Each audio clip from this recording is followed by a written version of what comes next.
Welcome back to One Piece Anime Re-Review, episode number 58. This is discussing the Marine Rookie arc. This is a 3-part anime original story arc, and here's a fun fact for you, the last one for several years. The next one they had one wouldn't be until during the one arc, the 2-part was the Carbon King arc. Which basically was a prelude into the One Piece Stampede film. They might get to that eventually. This one does not lead to anything at all. It's the first one since the Animal one. The Animal one, I was not a fan of. This one actually was a lot better. Okay, so the story of this one is this. Because what happened last episode, in 779, we messed up the cooking, and of course, everyone's starving. So you have Luffy almost reduced to almost skin and bones. So he tries to eat Chopper, then eventually he's calmed down.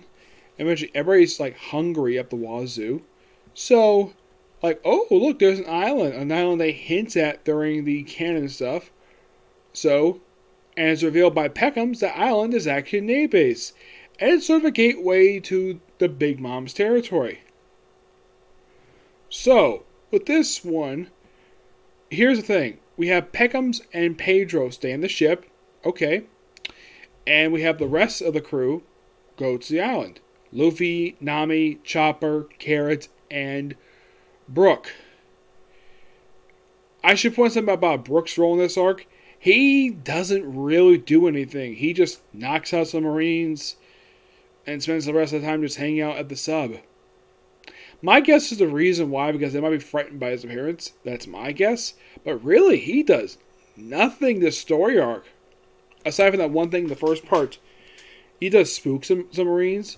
But man, my favorite character in the series, and he's reduced to doing guard duty of a submarine. So we have Luffy and Carrot. Yes, Luffy and Carrot. Which, by the way, they did interact with each other like this during the canon stuff for Zoe Island. So they go out to the mess hall to get some food.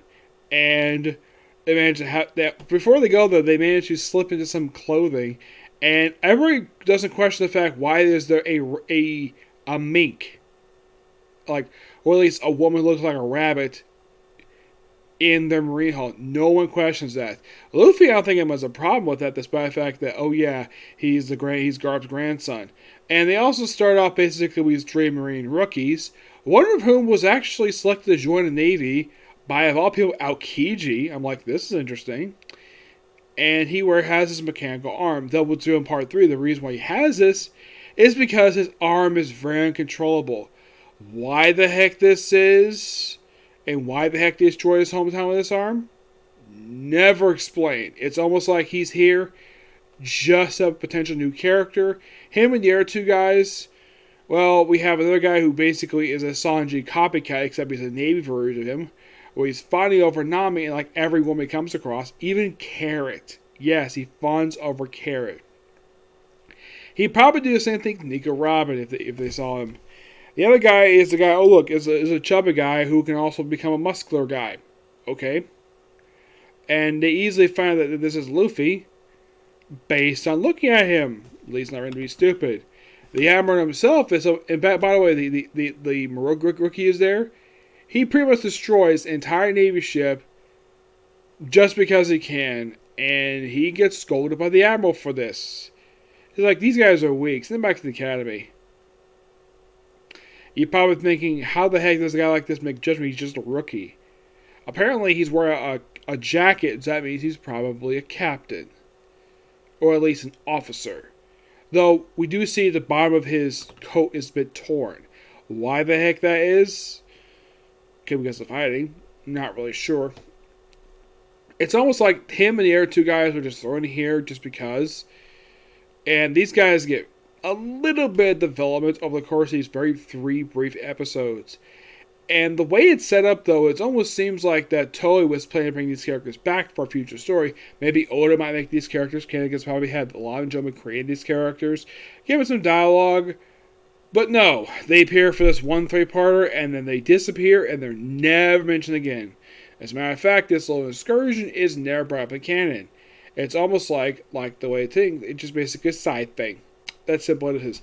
It's not a terrible story nonetheless. In the case of Chopper and now you might be thinking, in the original story arc, does Luffy go to Gear 4? The answer is no. He doesn't. He does in the movies. He's done in the last two.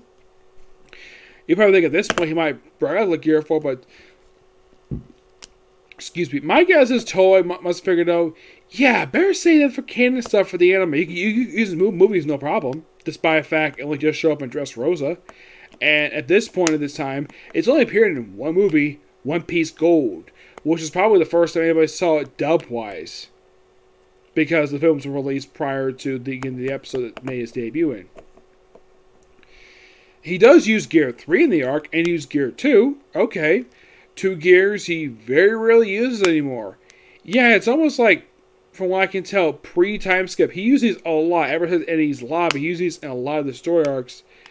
In the case of post-time skip, he still uses it occasionally, but he does not like every single story arc has to use this thing, at least every time it shows up.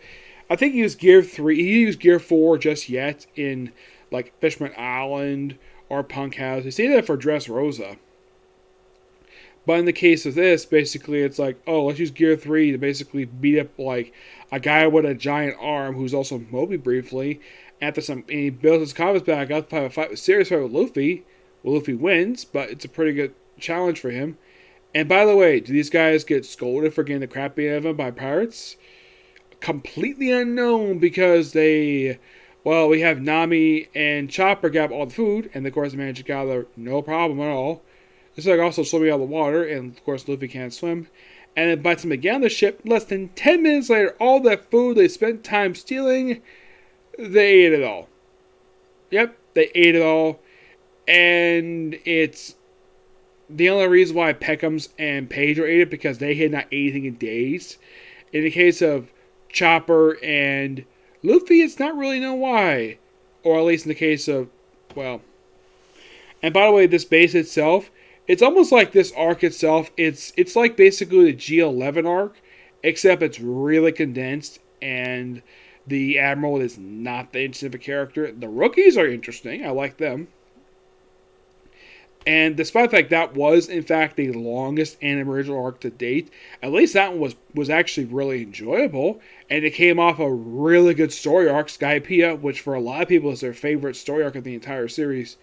This one came off of a very slow arc per se, but very relaxing nonetheless. It's mostly put a lot of plot development for this one. And Luffy, this is actually the second arc he does not fight the main villain of the story. This is the first time since Amazon Lily he does not fight the main villain. Of course, that being Boa Hancock, the woman who falls in love with him. And it's like, okay, let's have Luffy go on a little minor excursion before going to Whole Cake. And look how this is 3 parts. Because I don't think this will survive even the 4th episode. They could do it if they wanted to, but my guess is they really want to get the Whole Cake so badly, they decided to have this be. Now you might be thinking, based on the story had here, could this one stretched out for 1, maybe 2 episodes? It could have, but it was probably cut through. It didn't feel rushed per se. Unlike a certain story arc in Naruto Shippuden, it felt rushed during the second half of the story arc. First half had good pacing, second half was rushed. This one was not like that at all. I mean, yeah, you could have stretched that. Based on the story you had here, you could have had at least a 5-parter. But my guess is that maybe it was cut down to 3 parts, and this is my personal theory. My guess is Toei was getting nervous about the ratings of these 3 episodes.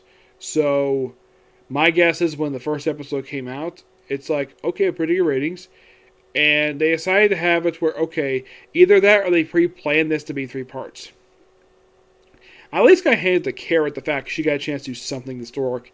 And it basically, it's kind of, you could say, it's a showcase of what she's going to show off during, or at least a setup for a lot of stuff she's going to do in the very next story arc, Whole Cake.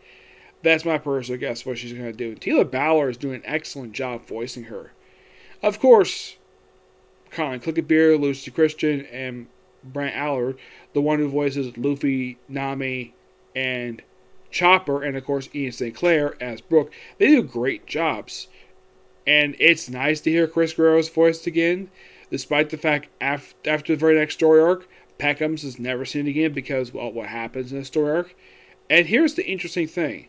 I actually caught up to this point about a little over 4 years ago. Now, we're not up to where I caught up at the time when I was viewing the series a few years ago. I haven't got to that point yet. I haven't got where it was a little over 5 years ago. Yes, it's been 5 years since this happened. Since I was watching these episodes. So I watched this arc subbed originally. Just like with, of all things, Punk Hazard. Punk Hazard was the first arc I watched to finish. All completely subbed.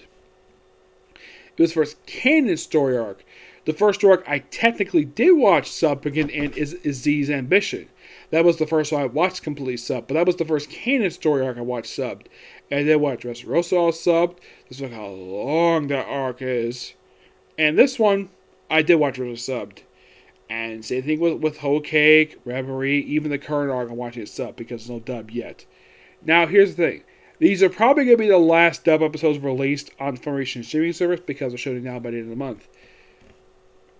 Yeah, I have not received any articles yet or any notifications from Funimation of when in the world. Let's take a look and see here.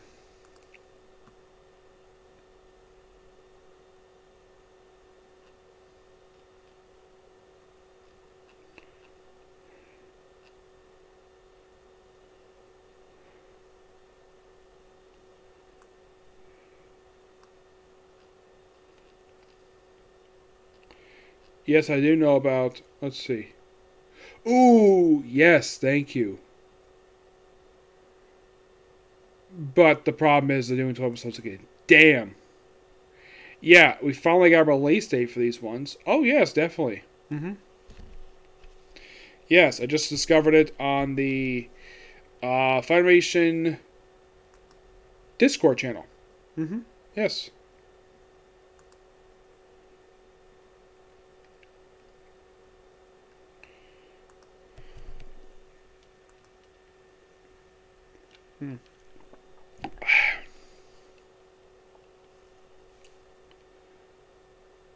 So apparently we're going to the first 12 episodes. I'm like, okay.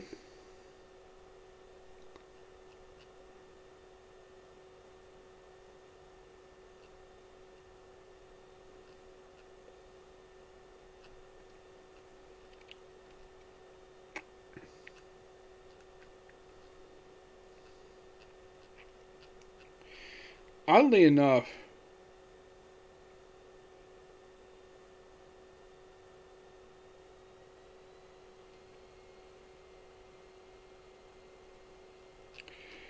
of when in the world the next part's going to release, I don't know.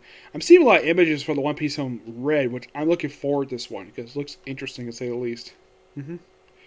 Yep, and apparently it's going to go straight to canon stuff.